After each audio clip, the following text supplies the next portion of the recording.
disposition towards violence, aggression, and even unaliving people. But of course, Sir, let me stop you right there. As someone who is a conversion therapy survivor, I heard this so many times. He continues on to compare gay people to murderers. part of my goal for this series on Pride Month is to have virtuous dialogue between people who disagree. And I do not believe we can have virtuous discussion if miscommunication takes place. And at this point, the miscommunication is on me, and I do apologize for that. I had thought, though, that I had made it clear in the original video that I made that I was not making a comparison between murderers and homosexuals or those two actions. There is a principle that we have in life, which is that we should not act on every desire that we have. I mean, this is recognized in pop culture. This is recognized all over the place when what you do is you sacrifice your desires in the service of your future self, the betterment and the good of other people, or a higher ideal that you wish to achieve. And so that was the principle that I was making. I was not suggesting that these two groups are synonymous in any way. They absolutely are not, and I would decry anyone who would make such a comparison. And furthermore, I would absolutely detest the kinds of things that took on in conversion therapy. And furthermore, I do sympathize and apologize for the experience that you had. I think it's really unfortunate, and I wish that people would do better to be Christians and treat the LGBTQ community with much more respect and dignity than what they do currently. I can't tell you how many times I heard this in conversion therapy, saying that people that are drug addicts, murderers, people who commit crimes, legitimate crimes that are punishable by law because they're actually doing something against someone else, or doing something that is illegal, like drugs that could potentially lead to overdose or harming someone else because of the amount of drugs that they took. In conversion therapy, people like myself were compared to this, made to feel guilty for being gay. Do you know how long I tried to be straight? I tried to be straight. And I worship Jesus now, still. But I found the true Jesus. The Jesus that accepts me for who I am. So I have never actually advocated for anyone to try to make themselves straight. I would completely disagree with that. I do agree that God can certainly change someone in any way that he desires, but it's also recognized in Christianity that God will not change everything about you upon the moment of salvation, and not everything about you will be changed upon the moment of your death.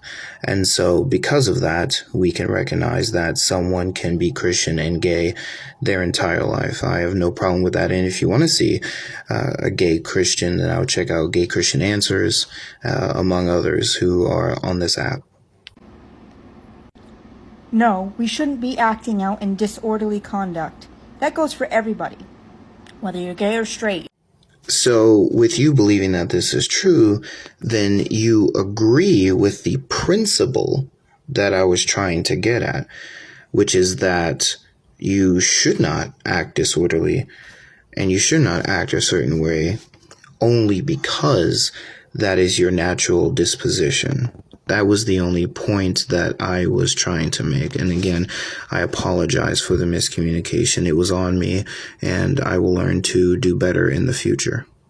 But you're telling me, because I love my wife, or my future wife, actually, it won't be until September, that I'm comparable to a murderer.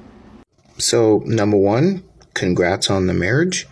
Number two, I would never compare you to someone who did that kind of act, and I would decry and call out anyone that I knew that were to do such a thing. As someone who has gay family members and someone who would die for those gay family members, I certainly am, and as it's clear from this video, need to be more sensitive to the struggles and the pain of the LGBTQ community. Again, I heard this so many times in the cult that I left for 10 years, and even in the Baptist church a little bit, that gay people are comparable to people that are genetically have a disposition for violence or a disposition for alcoholism or addiction. Things that are significantly more harmful to the body and to others. Those are unhealthy habits. Those are things that you shouldn't be doing. So I agree that those things are more harmful to the body and to others. You and I would probably agree. Again, there are a lot of things that people want to do that they shouldn't do, even things that come naturally. And there are things that people want to do that they should do. My point was just that wanting to do something, regardless of how natural it is, does not make it in and of itself okay to do. And I'll tell you this, the Bible definitely supports that more than your argument of your 6 verses against homosexuality that have been debunked by many scholars. That is probably a point that you and I would disagree on, and that's okay. We can have that conversation. But one resource that has at least been helping me is this book here, Slaves, Women, and Homosexuals, Understanding the, Exploring the Hermeneutics of Cultural Analysis. This book has been helpful in helping me navigate through these different topics throughout the biblical text. We are taught to love each other, which is clearly something that you don't understand. And here again, I apologize for the miscommunication. Again, that was on my end. That was not on anyone else's end.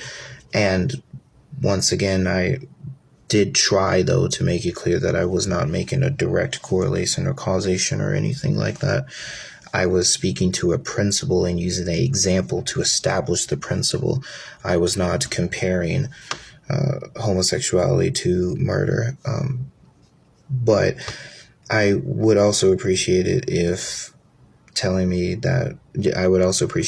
you did not say something like, I don't know how to love others or myself. It's been an interesting 3 years. So I don't take that phrase very lightly. The other things that you mentioned go directly against the commandment to love and to care for your fellow man. It goes directly against what Jesus commanded us to love your neighbor as yourself and love the Lord your God with all your heart. So I agree that these things go directly against the command to love God and to love people.